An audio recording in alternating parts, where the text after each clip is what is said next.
መዝሙር 119 አሌፍ። መንገዳቸው ነቀፋ የሌለበት በእግዚአብሔርም ሕግ የሚሄዱ የተባረኩ ናቸው። ምስክርነቱን የሚጠብቁ በፍጹምም ልብ የሚሹት የተባረኩ ናቸው። አመፅን አያደርጉም፣ ነገር ግን በመንገዱ ይሄዳሉ። ጠንቅቀን እንጠብቃት ዘንድ አንተ ሥርዓትን አዝዘሃል። ሥርዓትን እጠብቅ ዘንድ ምነው መንገዴ ጽኑ በሆነልኝ ኖሮ። ወደ ትእዛዞች ስመለከት በዚያን ጊዜ አላፍርም። የጽድቅ ፍርድህን ስማር በቅን ልብ ምስጋና አቀርብልሃለሁ። ሥርዓትህን እጠብቃለሁ፣ ፈጽመ አትተወኝ። ቤት ጎልማሳ መንገዱ እንዴት ያነጻል! በቃል መሠረት በመኖር ነው። በሙሉ ልቤ ፈለግሁ፣ ከትእዛዞች ፈቀቅ እንዳልል አድርገኝ። አንተ እንዳልበድል ቃልህን በልቤ ሰወርሁ። እግዚአብሔር ሆይ አንተ ብሩክ ነህ፣ ሥርዓትህን አስተምረኝ። ከአንደበቴ የሚወጣውን ደንብ ሁሉ በከንፈሬ እናገራለሁ። ሰው በሀብቱ ብዛት ደስ እንደሚለው ምስክርነትን በመከተል ደስ ይለኛል። ድንጋጌህን አሰላስላለሁ፣ ልቤን በመንገድህ ላይ ጥያለሁ። በሥርዓት ደስ ይለኛል፣ ቃልህንም አልዘነጋም። ጊሜል ሕያው እንድሆን ቃልህንም እንድጠብቅ ለአገልጋይ መልካም አድርግ። ከሕግ ድንቅ ነገር እንዳይ ዓይኖቼን ክፈት። እኔ በምድር ላይ መጻተኛ ነኝ፣ ትእዛዞችህን ከኔ አትሰውር። ዘውትር ደንብህን በመናፈቅ ነፍሴ እጅግ ሳለች። ከትእዛዞች የሳቱትን እብሪተኞችንና እርጉሞችን ትገስጻለህ። ምስክርነትን ጠብቅ ያለውና ስድብና ንቀትን ከእኔ ያርቅ። ገዢዎች ተቀምጠው ቢደልቱብኝ እንኳ አገልጋዬ ሥርዓትን ያሰላስላል። ምስክርነት ለእኔ ደስታዬ ነው፣ መካሪም ነው። ዳሌት ነፍሴ ከአፈር ተጣበቀች፣ እንደ ቃል መልሰህ ሕያው አድርገኝ። ስለ መንገዴ ገልጬ ነገርሁ፣ አንተም መለስህልኝ። ሥርዓትህን አስተምረኝ፣ የድንጋጌህን መንገድ እንዳስተውል አድርገኝ። እኔም ድንቅ ሥራህን አሰላስላለሁ። ነፍሴ በሐዘን ተዝለፈለፈች፣ እንደ ቃል አበርታኝ። የሽንገላን መንገድ ከኔ አርቅ፣ ሕግህን በጸጋ ስጠኝ። የእውነትን መንገድ መርጫለሁ፣ ሕግህንም ፊት ለፊት አድርጌአለሁ። እግዚአብሔር ሆይ ከምስክርነት ጋር ተጣብቄአለሁ፣ አሳልፈ ለውርደት አትስጠኝ።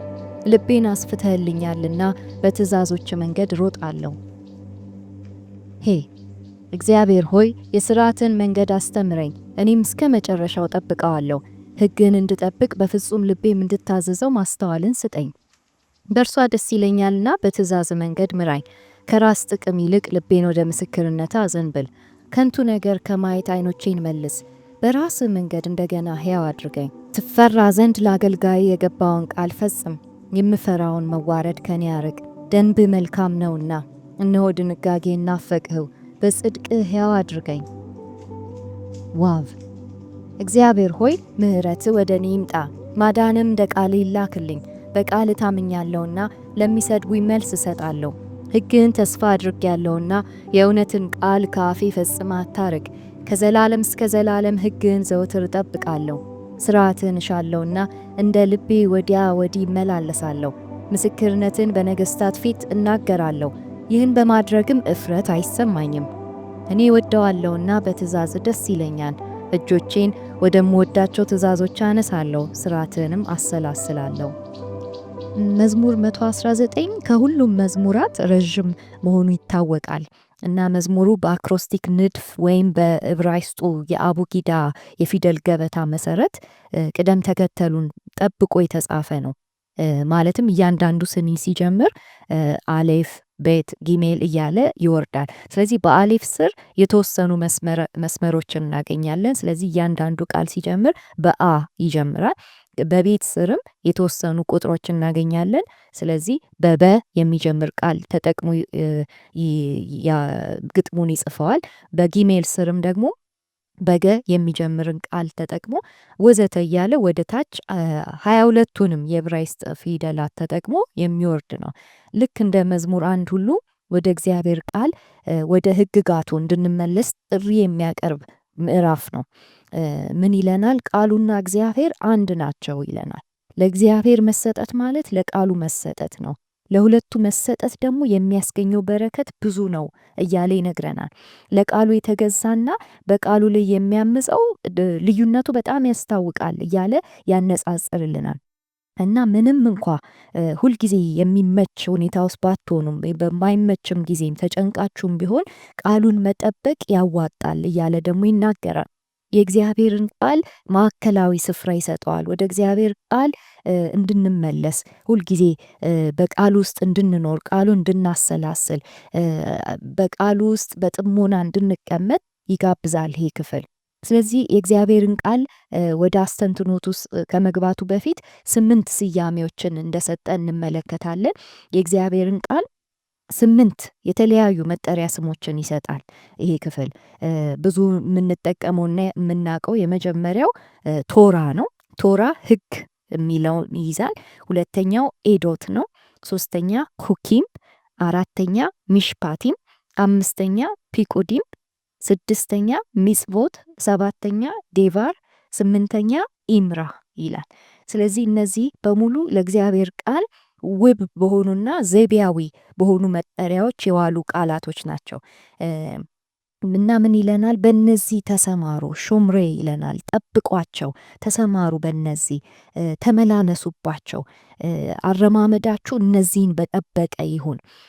የእግዚአብሔርን ንግስና ተቀብላችሁ የለ የእግዚአብሔርን ንግስና የተቀበላችሁ እንደመሆናችሁ መጠን ደግሞ እነዚህ 8ቱ እግዚአብሔር የደነገጋቸው ያስቀመጣቸው ሕጉን ጠብቃችሁ በመንግስት ውስጥ መልካም ዜጋ ሆናችሁ እንድትኖሩ የሚያግዙ ናቸው እያለ ይነግረናል። ስለዚህ የመጀመሪያዎቹ 3ቱ በተለይ ኤዶት፣ ሚሽፓቲም እና ሁኪም የቶራው 3 ክፍሎችን ይይዛሉ። ቶራው ለ3 ሊከፈል ይችላል። 3 አይነት ባህሪያትን የያዘ ክፍል አለው ብለው ያስተምራሉ። አንደኛው ኤዶት ነው። ኤዶት የሚያካትተው የእግዚአብሔርን ባህሪያት አብሮነቱን የሚያስታውሱ በዓላትን፣ ለምሳሌ መታሰቢያ ቀናትን፣ ምስክር ሆነው የተደነገጉ ዕለቶችን እንድናከብር የሚያዙ ናቸው። እና ደግሞ ኤዶት ምስክር ተብሎ ሊተረጎም ይችላል። ምስክር ይለዋል። ምስክር እንዴት ውብ ናቸው፣ እንዴት ግሩም ናቸው ይላል ይሄ ክፍል ሲናገር። ለምሳሌ ፋሲካ በዓልን ማክበር፣ በዕለቱ እርሾ ያልገባበትን ህብስት መመገብ ወዘተ የሚሉ ህግጋቶችን ይይዛል። ስለዚህ ምስክር ሲል ይሄ እግዚአብሔር ያዘዘው አንድ ትእዛዝ አንድን ነገር የሚያስታውስ ነው። ለአንድ ነገር ምስክር ሆኖ የቆመ ነው። አንድ ክስተት ነበር። ያንን ክስተት ሁልጊዜ እንድናስብ የሚያግዝ ትእዛዝ እግዚአብሔር ይሰጠናል። ስለዚህ ያንን ምስክርን እጠብቃለሁ፣ ደስ እያለኝ እጠብቃለሁ ይላል። ኤዶት 23 ጊዜ ተጠቅሷል። ምስክር የሚለው በዚህ ክፍል ውስጥ 23 ጊዜ ተጠቅሷል። ሁለተኛው ሚሽፓቲም ነው። ሚሽፓቲም ደግሞ ፍርዶች፣ እግዚአብሔር ሾፌት ማለትም ዳኛ ነው። ከዛ ሚሽፓቲም ደግሞ አሉት፣ ፍርዶች አሉት። ትክክለኝነቱን የሚያሳይ የሞራልና የግብረ ገብ ልህቀቱን የሚያሳይ እኛም ደግሞ ይሄ ልቀት እንዲኖረን የሚያስቃል ማለት ነው። ብዙ ማብራሪያ የሚያስፈልጋቸው አይደሉም። ለምሳሌ የባልንጀራን ሚስት አትመኝ ይለናል። ወንድ ከወንድ ጋር አይሁን፣ ከሴት ጋር እንደሚተኛ ከወንድ ጋር አይተኛ ይለናል። አትስረቅ፣ አትዋሽ የሚሉ ወዘተ አይነት ትእዛዛት በሙሉ ሚሽፓቲም እንላቸዋለን። ሚሽፓቲም 23 ጊዜ ውሏል በዚህ ክፍል ውስጥ። ሶስተኛ ሁኪም የሚባለው ነው። ሁኪም ደግሞ አዋጅ፣ ውሳኔ፣ ትእዛዛት፣ የዕለት ተዕለት መመሪያን ይወክላል። ለምሳሌ እንስሳትን አለማዳቀል፣ 2 አይነት ዘርን አለመዝራት፣ ከሱፍና ከበፍታ ተደባልቆ የተሰራ ልብስን አለመልበስ፣ እነዚህን የመሳሰሉ አዋጆች ይወጣሉ። ንጉሱ የሚያወጣቸው ውሳኔዎች፣ የሚያስተላልፋቸው ውሳኔዎችና አዋጆች አሉ። እነዚህን ታዘዝ ይላል። ሁኪሙን መታዘዝ፣ መስማት። ሁኪም 21 ጊዜ ውሏል። ስለዚህ እነዚህ 3ቱ በተለይ ኤዶት፣ ሚሽፓቲም፣ ሁኪም ብዙ ስፍራ ላይ ተጠቅሰው እናገኛለን። ለምሳሌ ዘዳግም 4:44 ላይ ሙሴ በእስራኤላውያን ፊት የደነገገው ሕግ ይህ ነው ይለናል። ቶራው ይህ ነው። ከግብጽ በወጡ ጊዜ ሙሴ ለእስራኤላውያን የሰጣቸው መመሪያዎች፣ ስርዓቶችና ሕጎች እነዚህ ናቸው። 3ቱን እዚህ ጋር በትርጉሙ ሊለይ ይችላል፣ ግን በዕብራይስጡ እንደዚህ ነው የሚለው። ሙሴ ለእስራኤላውያን የሰጣቸው ኤዶት፣ ሚሽፓቲም፣ ሁኪም እነዚህ ናቸው ብሎ ይቀጥላል። እንደዚሁም ደግሞ ዘዳግም 6 ላይ ቁጥር 20 ላይ በሚመጡት ዘመናት ልጅ አምላካችን እግዚአብሔር ያዘዛቸው የመመሪያዎቹ የስርዓቶቹና የሕጎቹ ትርጉም ምንድን ነው ብሎ በሚጠይቅ ጊዜ እንዲህ በለው ሲል መመሪያ፣ ስርዓቶች፣ ህጎች ተብለው የተጻፉት እዚህ ጋር ኤዶት፣ ሚሽፓቲምና ሁኪሙ ይለናል። ስለዚህ እነዚህ ቃላት ወሳኝ ቃላት ናቸው። እግዚአብሔር ምስክር አድርጎ ያስቀመጠላቸው ትእዛዝ አለ። ፍርድ አድርጎ ትክክለኛነቱን የሚያሳዩ ትእዛዛትን ሰጥቷቸዋል። እንደገና ደግሞ አዋጅ ሰጥቷቸዋል። እነዚህን አዋጆች በሙሉ እንዲጠብቁ ያሳስባቸዋል ማለት ነው። እና በ119 ላይ እነዚህ ቃላት በብዛት ተጠቅሰዋሉ። አራተኛው ቶራ ነው። ቶራን ከዚህ ቀደም ከአንድ ጀምሮ ሁልጊዜም ጠቅሰዋለን። ህግጋት የሚለው ቃል ነው። የእግዚአብሔር መመሪያ የሚያስተምርበት የሚመራበት ቃል ነው። ከእግዚአብሔር ዘንድ የሆነ መገለጥ ያለው ቃል ነው። ስለዚህ ቶራህን እጠብቃለሁ ይላል 25 ጊዜ በዚህ ክፍል ውስጥ ተጠቅሶ እናገኘዋለን። አምስተኛው ሚስቫ ወይም ሚስቫሆት 22 ጊዜ ተጠቅሷል። ስልጣን ያላቸው ትእዛዛትን ይወክላሉ። ቀጥታ የሚያዝበት ንጉሱ ስልጣኑን በእነዚህ ቃላት ውስጥ አድርጎ የሚናገርበትን ትእዛዝ ያሳያል። ስድስተኛው ደግሞ ኢምራህ ይላል መዝሙረኛው። ኢምራህ እግዚአብሔር የተናገረው ማንኛውም ቃል፣ እግዚአብሔር የሰጠው ማንኛውም ተስፋ፣ ንግግሩ ከአንደበቱ የወጣው ቃል 19 ጊዜ ተጠቅሷል ኢምራ የሚለው። ስለዚህ ኢምራውን ጠብቁ፣ ከእግዚአብሔር አፍ የሚወጣውን ቃል ጠብቁ፣ እጠብቃለሁ ይላል መዝሙረኛው። ሰባተኛው ደቨር ነው። ደቨር 24 ጊዜ ተጠቅሷል በዚህ ክፍል ውስጥ። ከኢምራ ጋር ተቀራራቢ የሆነ ትርጉም ሊኖረው ይችላል። ከጌታ የተነገረ እና ለሰው የተገለጠ ቃሉ ነው የእግዚአብሔር ቃል። ከእግዚአብሔር አፍ በሚወጣ ቃልም እንጂ በእንጀራ ብቻ አይኖርም የተባለለት ቃል ነው። ስምንተኛው ፒኩዲም ነው። ፒኩዲም የማስተዳደር የስልጣን የሹመት ኃይል ያለው ቃል ነው። ከእግዚአብሔር ዘንድ ያለ ቃል ማለትም ከእግዚአብሔር ዘንድ ኃላፊነትን እንድንወጣ የሚያዝ ቃል ነው። 21 ጊዜ ተጠቅሷል። ስለዚህ ፒቁዲን ደግሞ በዚህ ምዕራፍ ውስጥ እንድንተዳደርበት ንጉሱ በዚህ መልክ ራሳችሁን አስተዳድሩ ብሎ የሰጠው ቃልን ይወክላል ማለት ነው። ወደ መዝሙሩ ስንገባ ቁጥር 1 መንገዳቸው ነቀፋ የሌለበት በእግዚአብሔርም ሕግ የሚሄዱ የተባረኩ ናቸው ይላል። ይሄ የብጽዕና መንገድ ምስጉን ነው የሚባልበት መንገድ፣ የደስታ መንገድ የሚባለው መንገዳቸው ነቀፋ የሌለበትና የእግዚአብሔርን ሕግ ማዕከላዊ ያደረጉ ሰዎች ናቸው ይለናል። ስለዚህ መዝሙር 1ን በደንብ በትክክል ቃል በቃል ያስታውሰናል። መባረክ የሚሻ የተባረከ መንገድ መከተል የሚሻ ሰው መጨረሻው ውጤቱ እንዲያምርለት የሚፈልግ ሰው የእግዚአብሔርን ሕግ ቶራውን ይጠብቃል ብሎ ይጀምራል። መዝሙር 119 ሲጀምር የመጀመሪያዎቹ 3 ቁጥሮች እንደ መግቢያ ነው የሚያገለግሉት ለምዕራፉ በጠቅላላ።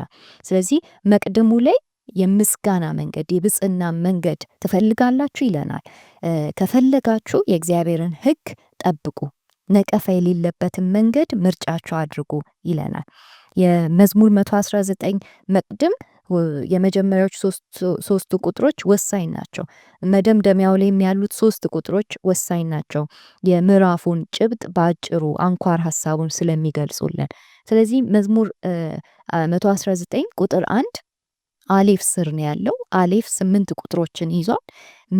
ነቀፋ የሌለበት በእግዚአብሔርም ሕግ የሚሄዱ የተባረኩ ናቸው፣ ምስክርነቱን የሚጠብቁ በፍጹምም ልብ የሚሹት የተባረኩ ናቸው።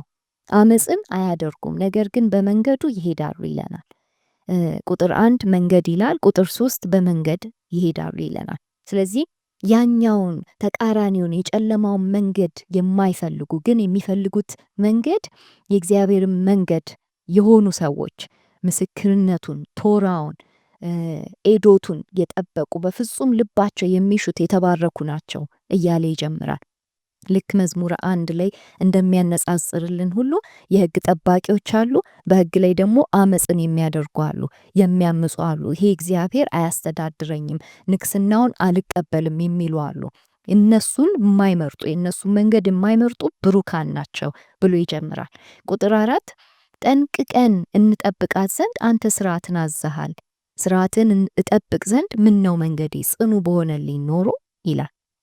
ምን ነው በቃ ጽኑ በሆነ መንገድ ሳላወላውል ሁልጊዜ በተመስጦ ያንተን ቃል በጠበቅኩ እና ይህንን ያንተን ቃል ጠብቄ በንጽህና በኖርኩ እያለ ራሱን ደግሞ ሲፈትሽ እናያለን። እና ጠንቅቄ ልጠብቃት ነው የምፈልገው ይላል። ስርዓትን ያዘዝከኝን ትእዛዛቶችን መጠበቅ እፈልጋለሁ ይላል። ቁጥር 6 ወደ ትእዛዞችም ስመለከት በዚያን ጊዜ አላፍርም ይላል። የእግዚአብሔርን ቃል አይቼ በዛ ቃል መሰረት ጸንቼ ስኖር አፍሬ አላቅም ይላል። አላፍርም። ያንተን ቃል እንደማይወድቅ ቃል የተናገርከው ቃል ፍሬ ሳያፈራ ምድር ላይ እንደማይወድቅ ስለማል አላፍርም ይላል። ቁጥር 7 የጽድቅ ፍርድህን ስማር በቅን ልብ ምስጋና አቀርብልሃለሁ፣ ስርዓትህን እጠብቃለሁ፣ ፈጽመህ አትተወኝ ይላል። የጽድቅ ፍርድህን ይላል እማረዋለሁ። ትምህርት ቤት ገብቼ ያንተን የሚሽፓቲህምን የጼዴቅ መንገድን እማረዋለሁ ይላል እና ባልተጣመመ በሆነ ልብ ላንተ ውዳሴ ያቀርባለሁ፣ ምስጋና አቀርባለሁ። ያንተን ስርዓት እጠብቃለሁ። ስለምጠብቅ ደግሞ ካንተ ዘንድ አንድ የምጠብቀው ነገር ደግሞ እንደማትተወኝ ነው። ከቃል ጋር ከተጣበቅኩ አብሮነትም አብሮኛለ፣ ፈጽመ አትተወኝም እያለ ደግሞ ይናገራል። ቤት ላይ ደግሞ ስንደርስ ስለ ወጣትነትና ስለ ንጽህና የሚናገሩ ነጥቦች አሉት። የወጣትነት እድሜ የጉልምስና እድሜ ብዙ ልምምድ የሌለበት እድሜ ነውና መማር እንዳለበት ያስተውላል ይሄ ዘማሪ። እናንብበው ከ9 እስከ 16 ጎልማሳ መንገዱን እንዴት ያነጻል፣ በቃል መሰረት በመኖር ነው። በሙሉ ልቤ ፈለግሁ፣ ከትእዛዞች ፈቀቅ እንዳልል አድርገኝ እያለ ይጸልያል። አንተን እንዳልበድል ቃልህን በልቤ ሰወርሁ። አሁን በወጣትነቴ በጎልማሳ እድሜ አንተን መበደል አልፈልግም። ብዙ አይነት የሚማርኩ አይምሮዬን ሊይዝ የሚችል ልቤን ሊያጓጓ የሚችል ብዙ ነገር አለ። ግን ካንተ ፈቀቅ እንዳልል ከቃልህ ከትእዛዝህ ፈቀቅ እንዳልል በልቤ ሰውረዋለሁ ቃልህን እያለ ይናገራል። ስለዚህ በወጣትነት እድሜ ሊያጓጉ የሚችሉትን ነገር በሙሉ አልፈልግም፣ ያንተን ቃል ነው የምጠብቀው እያለ ወደ ኃጢአት እንዳይሄድ የንጽህናን መንገድ እንዲለማመድ ይጸልያል። አንተን እንዳልበድል ቃልህን በልቤ ሰወርሁ ይላል። እግዚአብሔር ሆይ አንተ ብሩክ ነህ፣ ስርዓትህን አስተምረኝ። ምማርበት እድሜ ላይ ነኝ ያለሁት፣ ካንተ መማር እፈልጋለሁ ይለዋል። የእግዚአብሔርን ብሩክነት በእግዚአብሔር ዘንድ ያለውን መባረክን ደግሞ ያስተውላል። ከአንደበቴ የሚወጣውን ደንብ ሁሉ በከንፈሬ እናገራለሁ ይላል። ስለዚህ እግዚአብሔር የሚናገረውን ቃል እኔም ደግሜ እናገረዋለሁ። ከእግዚአብሔር አንደበት የሚወጣው ያ የሚያነጻው ቃል፣ ያ ቅንነት ያለበትን ቃል እኔም በአንደበቴ አሰላስለዋለሁ፣ እናገረዋለሁ፣ ደግሜ ደጋግሜ እናገረዋለሁ ይላል። ሰው በሀብቱ ብዛት ደስ እንደሚለው ምስክርነትን በመከተል ደስ ይለኛል። አያችሁ፣ ሰው በሀብቱ ብዛት ከሀብት ጋር ደግሞ ያነጻጽረዋል። በወጣትነት እድሜ ገንዘብ ያጓጓል፣ ቢዝነሱ ንግዱ ያጓጓል፣ ገንዘብ ሀብትን ማካበት ያጓጓል። ግን በዛ አይደለም ደስታዬን የምወስነው ይላል። በምስክርነት በቃል ውስጥ ባለው እርሱን በመከተል ነው ደስታዬን የማገኘው ይላል። ድንጋጌን አሰላስላለሁ፣ ልቤን በመንገድ ላይ ጥያለሁ፣ በስርዓት ደስ ይለኛል፣ ቃልህንም አልዘነጋም ይላል። የእግዚአብሔር ድንጋጌ አዋጁን በመንግስቱ ውስጥ ለመኖር የሚያስፈልጉትን ቃሎች፣ ትእዛዞች ሁሉ እንደሚጠብቅ እንደሚያሰላስል፣ በዛም ለመሄድ በዛም መንገድ ላይ እግሮቹን ለማቅናት እንደወሰነ ይናገራል። ስለዚህ እኔ ደስታዬ በስርዓት ነው ይላል። ምስክርነትን በመከተል ደስ እንደሚለኝ በሙሉ ስርዓትንም በመታዘዝ ደስ ይለኛል፣ ቃልህን አልረሳውም አልዘነጋውም ብሎ ደግሞ ይናገራል።